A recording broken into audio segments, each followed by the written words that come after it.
Hello, creative, and welcome back to the Empowered Creatives podcast, finding confidence between hustle and burnout. I'm your host, Victoria Hines, creative career coach, helping creatives just like you navigate those twists and turns in your creative career. I'm filled with joy with my guest this week.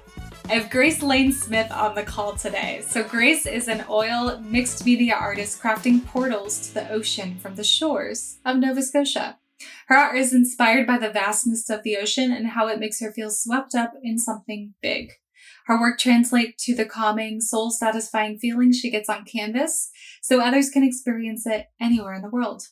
She enjoys standing at the edge where the tide and beach meet, and this gets her out of her head to live in the moment and feel refreshed. Her art has been published in print and online magazines, as well as on display as a public art mural in Antigonish? I should have looked this up. Antigonish. There we go. I think I'm adding a T in there. In Nova Scotia. She works from her home studio, creating and shipping art to collectors as well as in galleries. So welcome to the show, Grace. Thank you, Victoria. I'm really, really excited to be here. Thank you so much for having me. Absolutely. All right. I always kick it off with a really tough question, which is, what do artists and creatives need to know is possible today?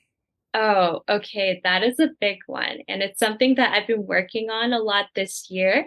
And I think I just want to tell people that, you are more capable than you realize, and you are more powerful than you give yourself credit for, no matter how small you may feel.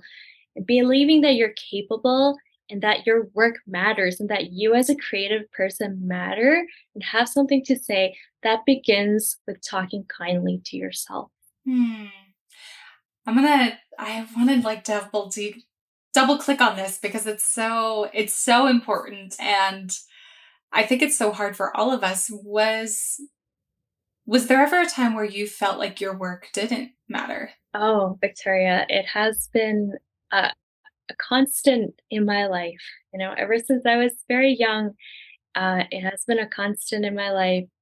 And it wasn't until this year, last year, end of last year, when I started reaching out and really getting some support, that the critical voices, I was able to start working through the critical voices in my head because, um, you know, yes, doing creative acts, sitting down, painting, planning a new piece of work can be a meditative experience for so many artists. And I would experience that in little snapshots, and it would just entice me with like a carrot, come forward, come forward. I'm just the donkey following that carrot. Like, this feels good. This feels good.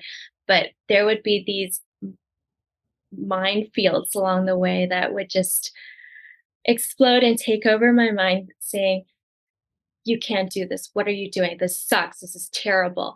But this little voice in me would still go, I have this big vision and I want to pursue it, and I won't be silenced by it. So, like, talking kindly to yourself, it has been a journey. It is a journey that I'm on, that I'm still growing in. And I'm happy to say I've made progress in it. But it is good to be around other people too, because you see different styles of work. Like this summer, I was with a group of other people, and I was just so in awe by how confidently they stood behind their decisions and how confidently they pursued their goals. And I thought, oh, not everybody experiences these voices, these little gremlins in their heads. But that is what I want to say to anybody else who is feeling a little bit unsure. You have a dream, pursue it. You have something worthwhile to say.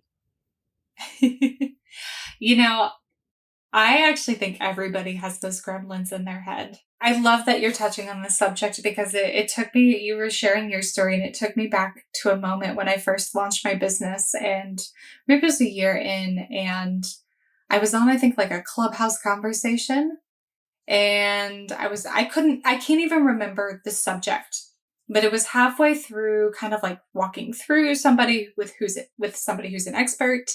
I think we're like 5 minutes in, or I was sharing my story, and it finally dawned on me that I was experiencing the worst imposter syndrome in the world.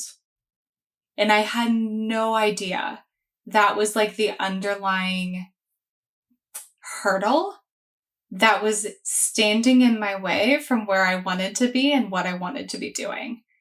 And the more I feel like I like gobbled up every book I could on imposter syndrome and gremlins and those little voices. And, unless I think we always hear them when we're trying to level up, when we're trying to do something that feels scary or new or impossible. If we stay in our comfort zone, then sure, those voices aren't there. But yeah, that confidence, like you only get that confidence though through taking the scary steps. Yeah. What about the other artists made them seem confident to you? Well, actually, I was around other people who were just artists, people in other fields, in corporate fields.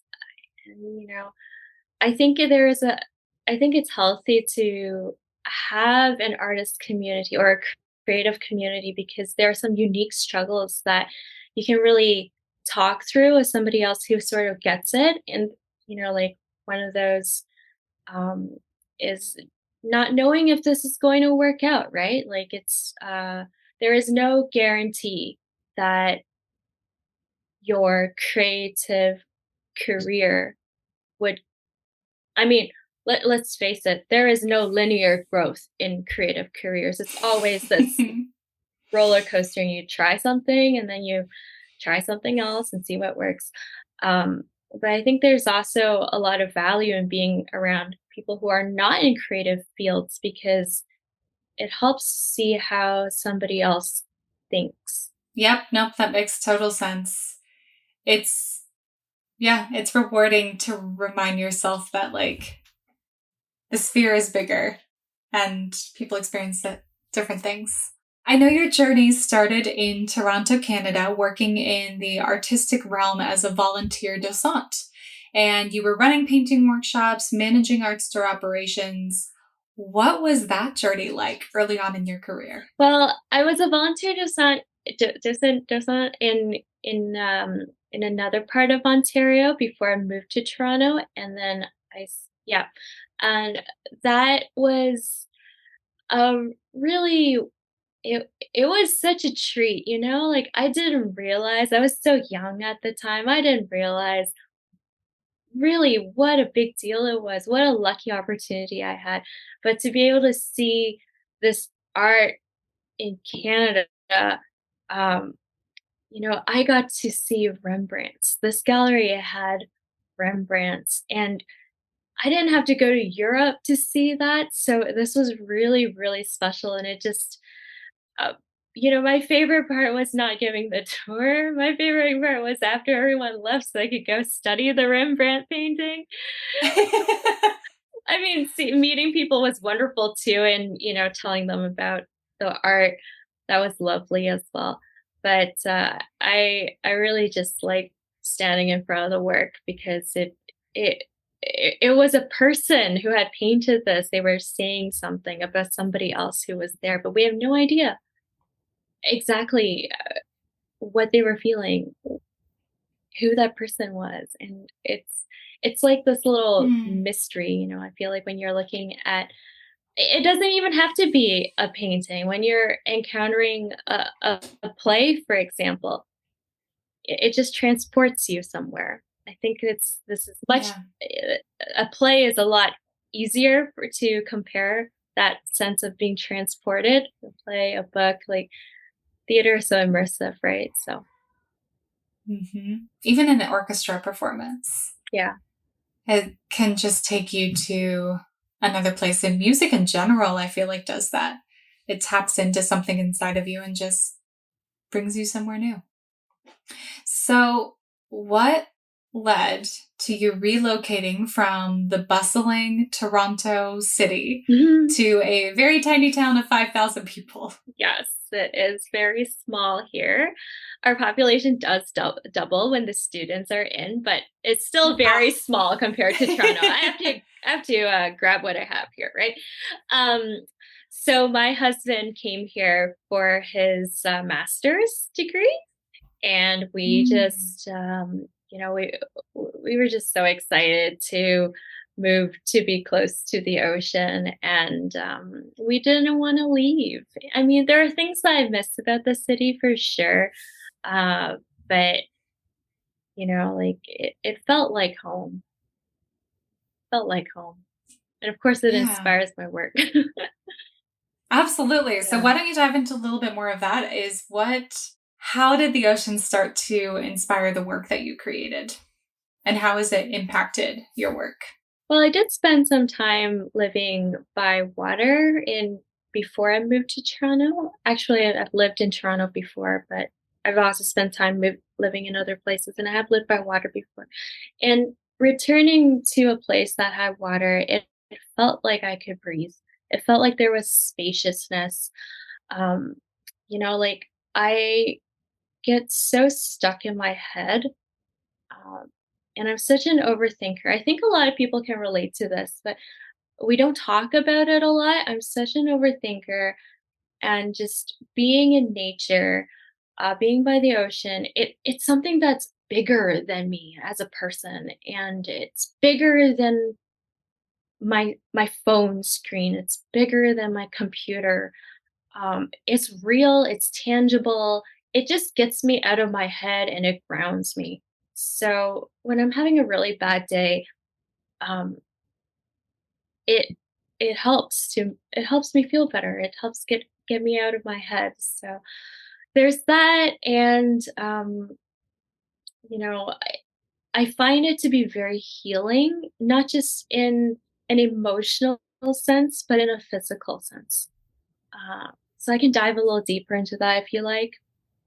Yeah, I'm curious how like the process of taking something that's so transcendent and bigger than you and the process of interpreting it and like letting it move through you and then taking an artistic approach and putting it back onto a medium. What is that process like? What does that do for you and how does it kind of feed you in kind? Yes, that's a really good question. Because translating those very abstract feelings into something tangible, and then I think like that's part one. And then part two is being able to communicate it back. So first, like the first part is taking those observations and feelings and putting it on a medium, and then part two is communicating it successfully. Like it's it is a bit of a challenge, I think, and I definitely don't have the answers, but I'll share with you what my process has been, what's worked for me. And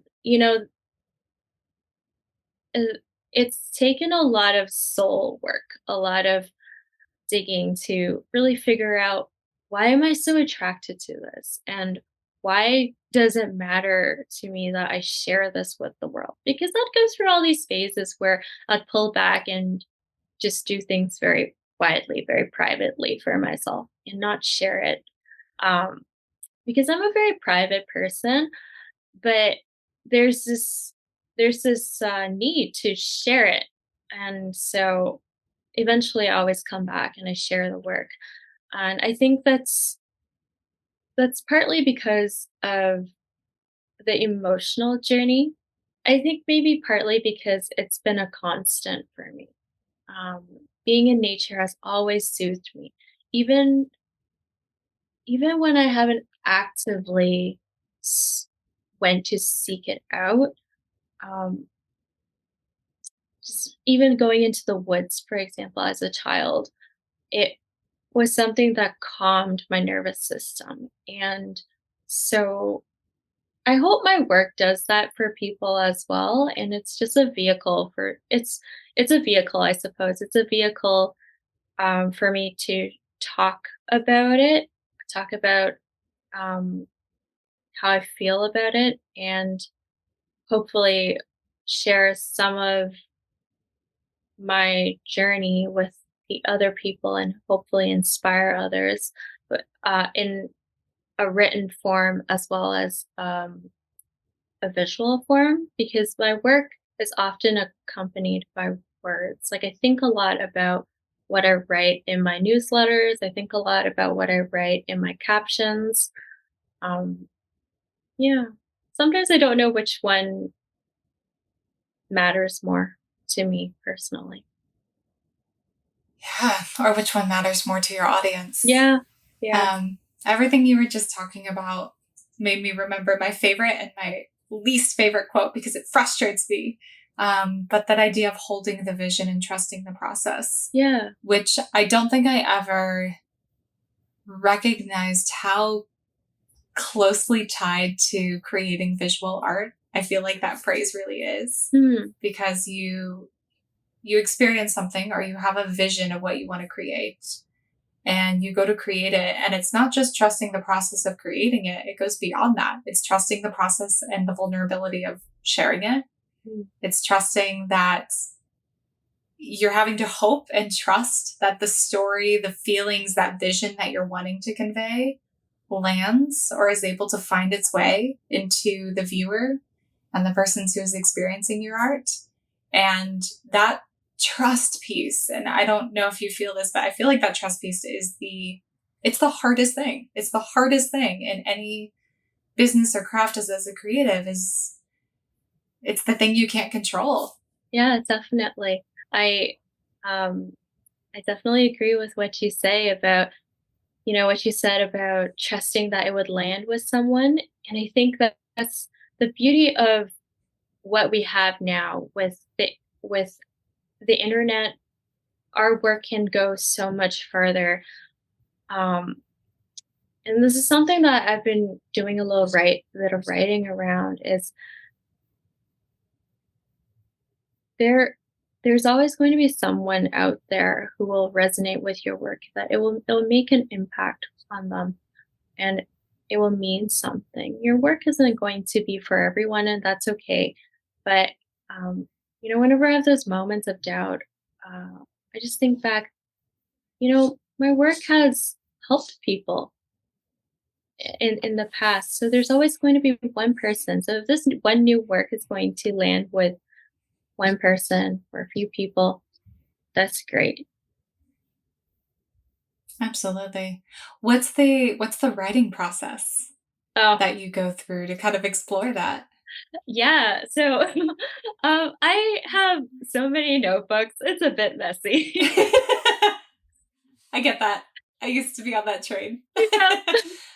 There's so many notebooks. There are so many little scraps of paper that needs to be gathered up. I in my planner. So I've been experimenting with digital planners now in tandem with my paper planner.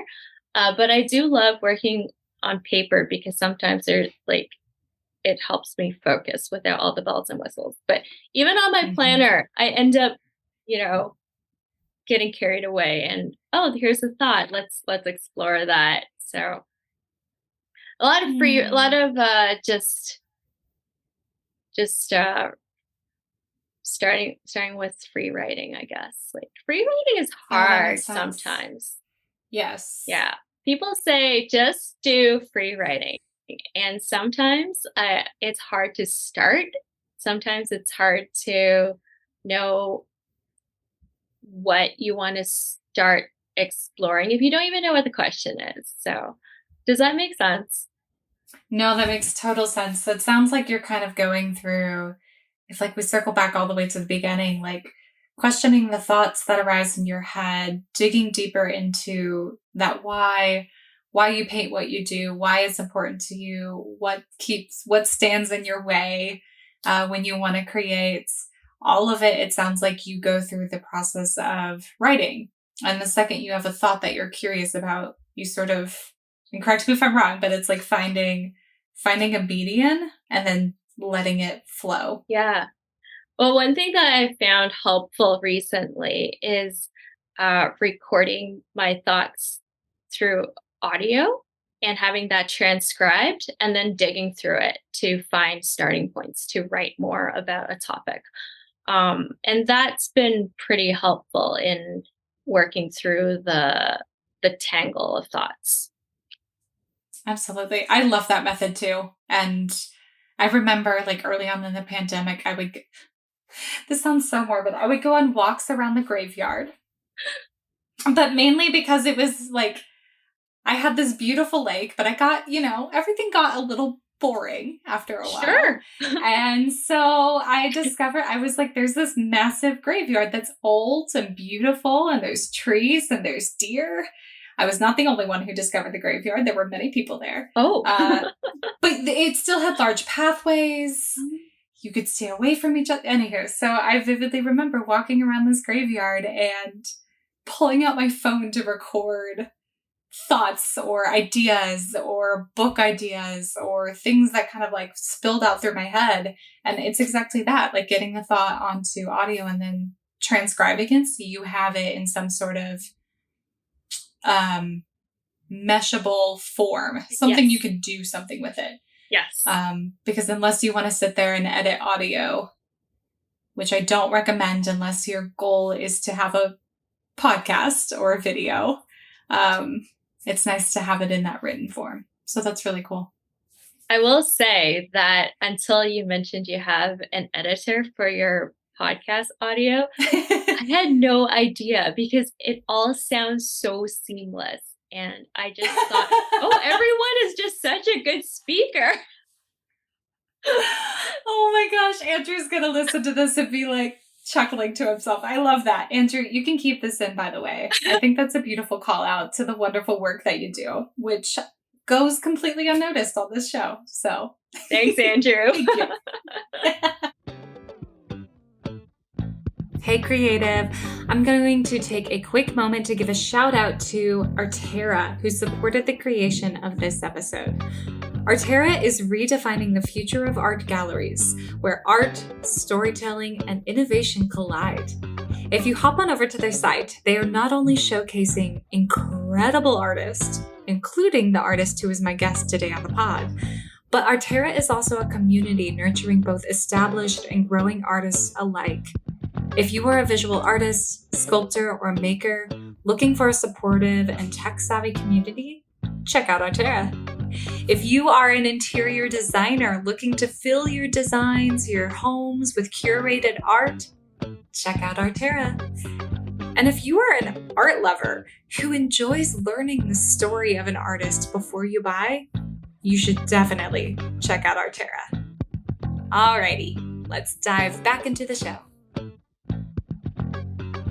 All right, so I want to dive into going back to like your work. So what really drew me into your work and why I suddenly felt like I have to have a conversation with you was your bio. Because you not only talked about art and these beautiful, beautiful ocean landscapes, but you talked about how your art is designed to inspire and lift the viewers out of their busy lives to experience once again the peace of the beach. And I really want to know, like, what helps you remind yourself to go back into the peace of the beach and not default back into the pace of your busy life? Well, it does help that the closest beach is 15 minutes away, and I have more than one to choose from. That definitely helps. So I'm a little spoiled for choice here. I get antsy if I'm stuck at home for too long. Like you, I work from home completely. So, it can be very isolating.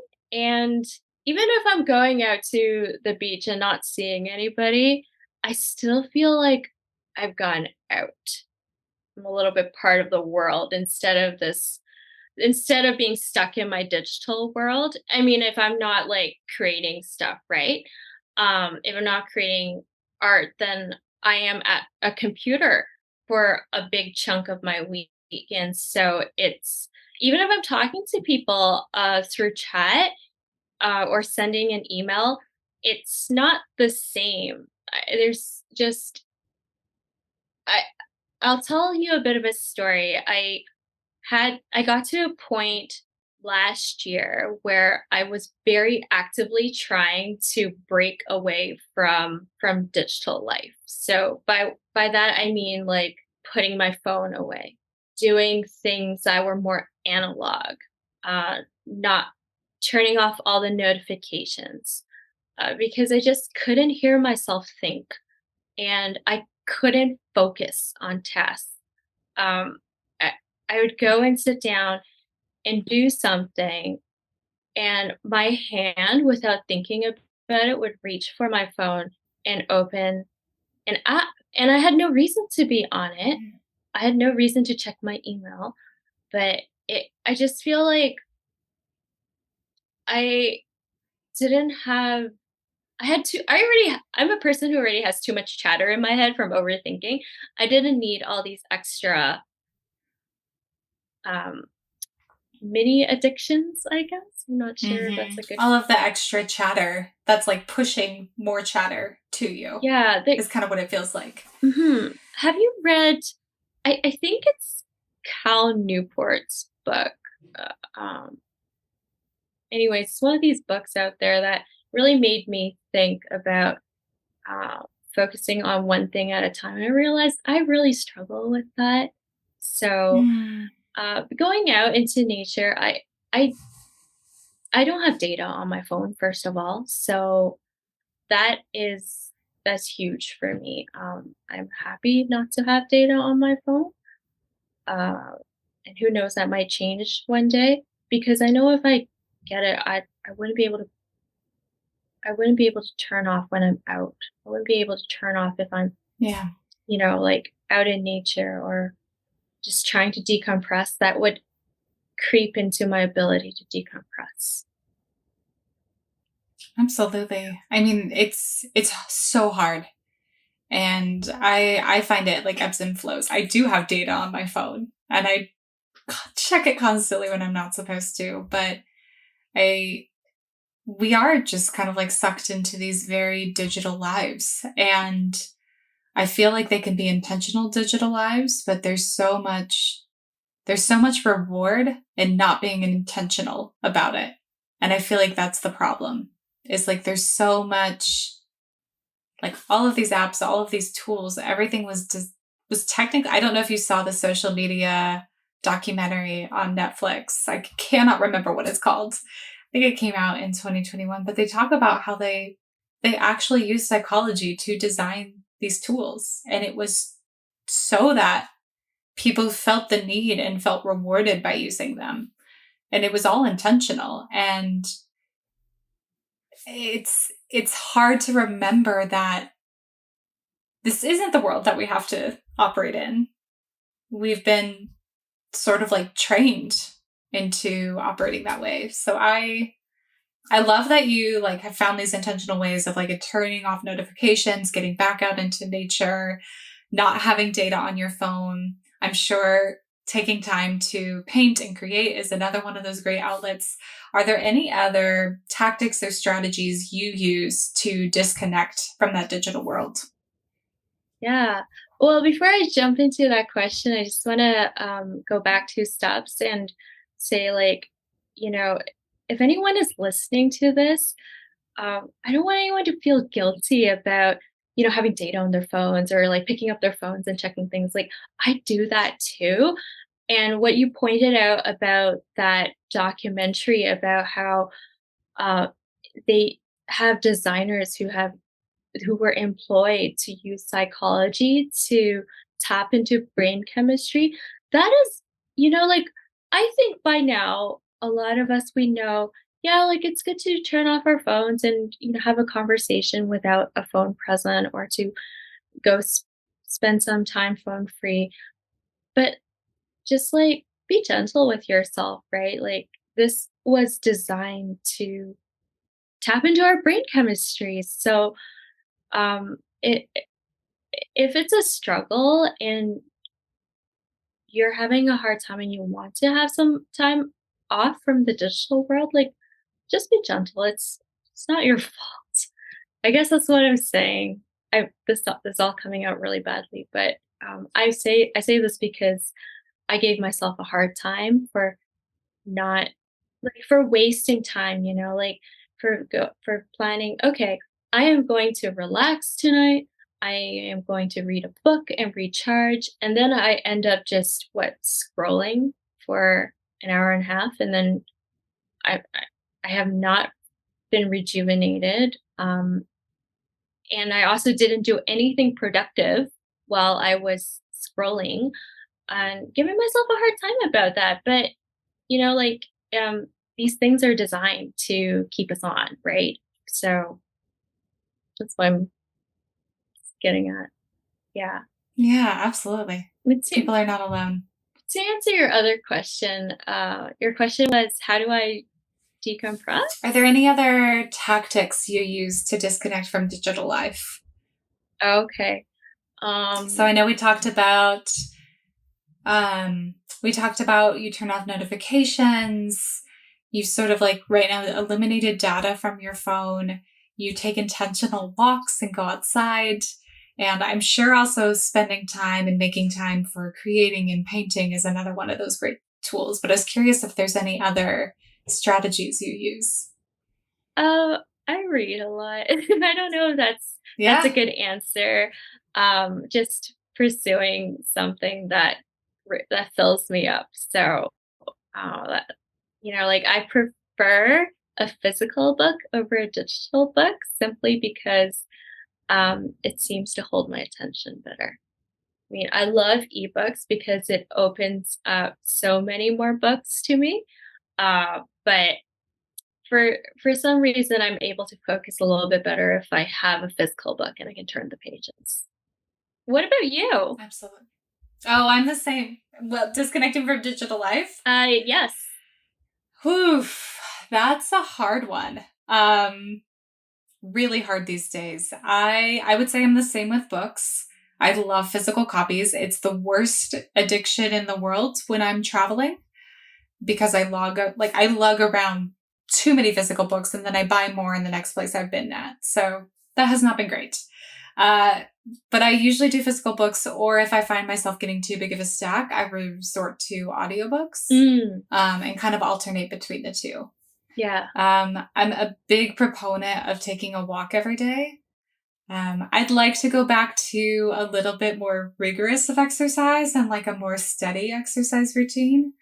But with traveling, routine is very difficult. So I've kind of Yes. given myself the out of if I just get outside for a 30-minute walk, that is a Oh, check mark. Like that is good enough. that is more than good enough. That is great. That's 30 minutes of solid exercise.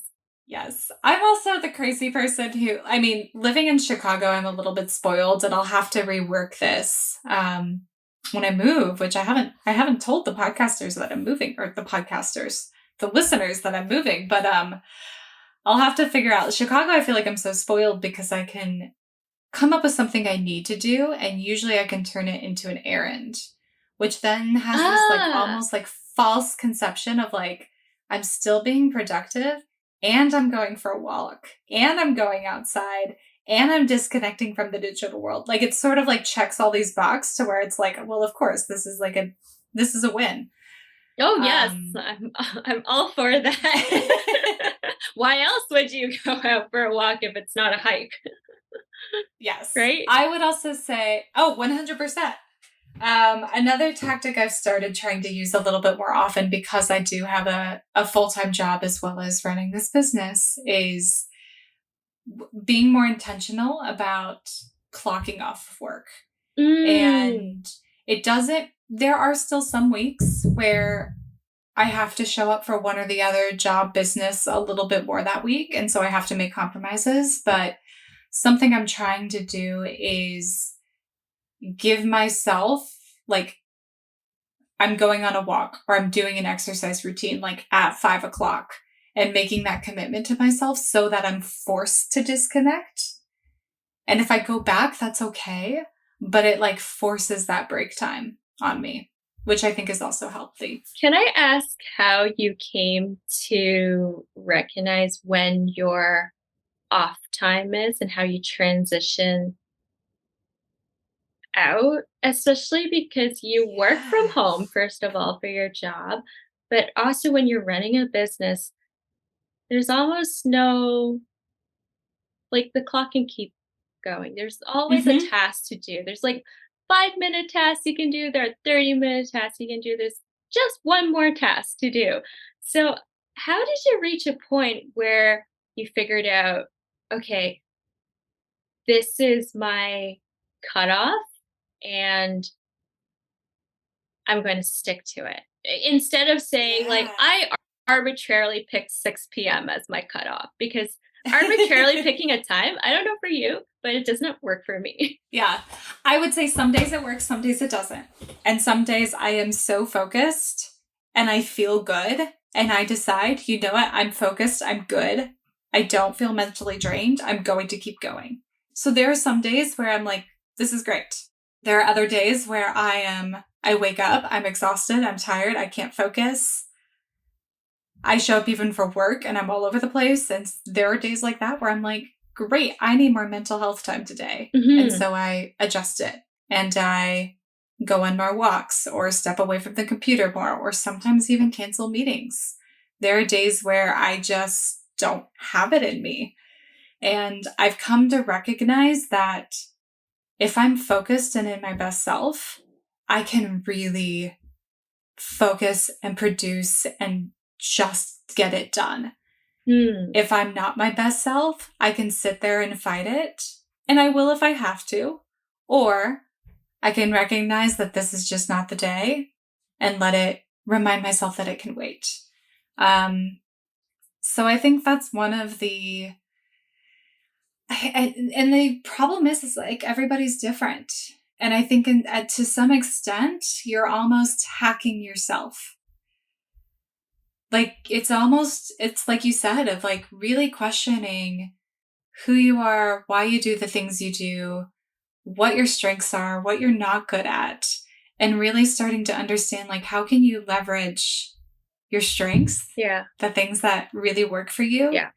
and how do you minimize the distractions. And so I think that we talked about this before the podcast started, but I used to hate desks as a kid. I hated having like a desk. I realized it was also because it faced a wall, which I think was part of the issue. But during the pandemic, when I started working more remotely, I quickly realized I have to have a desk Mm. because I need to compartmentalize work. Mhm. Now, what's happened now that I have a day job and a full time job on top of my business, that often actually means two separate spaces. Mm. So I need a desk that is my full time job. I need a space or something that is my business. And sometimes, even with my business, I really need to mix it up. And in order to focus, I go to a coffee shop Yeah. and I schedule time where I'm going to leave my home and really just find like an entirely different workspace where I can treat myself and get down to work. We're very similar that way, I realize. Yeah, needing to have the different spaces to, like, have a physical manifestation of compartmentalizing that matches what's in our heads. It makes such a difference. It does. Yeah, It really does. I and don't know how people like work from their kitchen table and then turn around and like eat dinner there and hop into their family life. yeah, and and I know, like, sometimes you don't have a choice but to It's do true. that, but, like, when that's the case, um, maybe people have routines in place, like, I'm going to put all my art supplies back into this shoebox and move it away, and that's the routine to cue, I'm done with this now, but I get it, like, having I can't really relax in front of my computer, because I Mm-hmm. associate it with, okay, I'm on the clock now. Yep. And what you said about recognizing, okay, today I need a mental health day, or I need a little bit more space to go a little bit more slowly, so that you do things like, you talk to a client, say, hey, can we reschedule? Or um, you just move things around a little bit so it matches your energy levels for that day. I just want to say that shows so much awareness about what your needs are, and it's so important for us to take these steps of self-care, even if it's modifying our work routines, because our output would our output just wouldn't match expectations. So it makes sense to, like, modify that, or uh, do things that will help build up that energy again. I realized I have an answer to one of your earlier questions, but I didn't quite think about it at the time. Um, and that is, now, I didn't used to be able to recognize this and I would just push through, but now I recognize when I'm really tired and I can't push, I don't really fight it so much anymore. I go and take a nap. And, Yep. when I was younger, I thought, this nap is a waste of my time. But then Mm. I realized, no, this nap is an act of self care and I will be able to continue afterwards. So I love that you recognize what you need in your own body and make those changes to help you move forward with your day and business too. Absolutely. Yeah. I love that we have a lot of these things in common. And thank you for asking me that question. All right, I do think we are kind of like heading up on time. So, what advice would you give to an artist who is looking to feel more confident in their career today? That is a good question.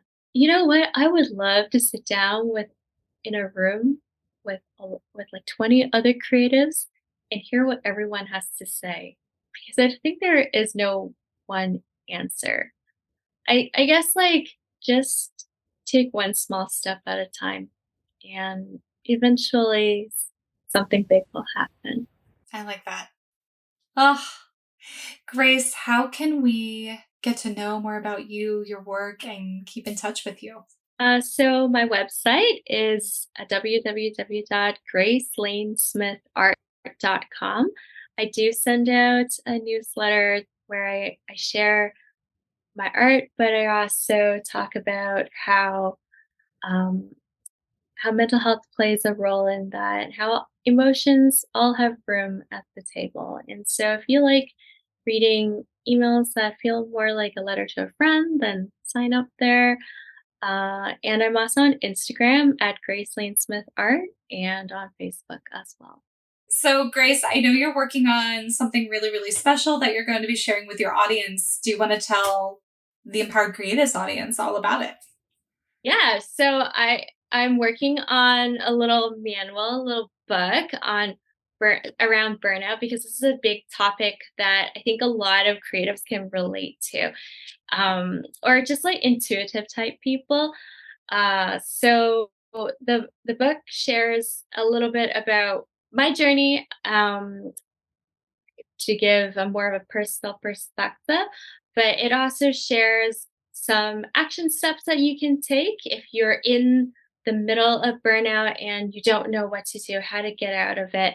There's just some gentle suggestions there, some journaling prompts. So if you're interested, check it out. It's completely free and I hope it helps somebody. And I think, correct me if I'm wrong, but Victoria, you might add something to that.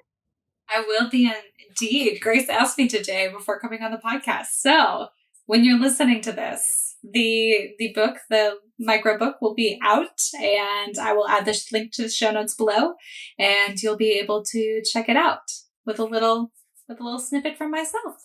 Yay! Thank you so much, Grace, and thank you for being on the show. Thanks for having me. It's very exciting. You have such a lovely podcast. So thank you for having me. Oh, You ask good questions. thank you.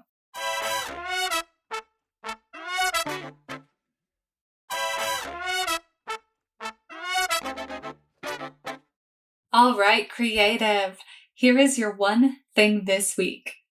What's one way you can start intentionally disconnecting from the digital world each week? This could be taking a walk.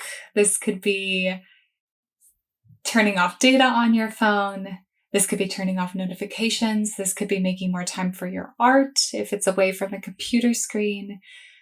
reading more often, diving into an activity you love, putting your phone away, any or all of these. There's so many different ideas out there, and we mentioned a ton on this episode today. So I want you to choose one, and I want you to begin to implement this in your week to week. If it doesn't work perfectly, that's okay. Give yourself the grace to let go of the tactic or try it again. All right, creative, if you're enjoying this podcast, don't forget to rate, review, subscribe. It's the #1 and free way that you can show me and the Empowered Creative some love. Until next week, stay creative.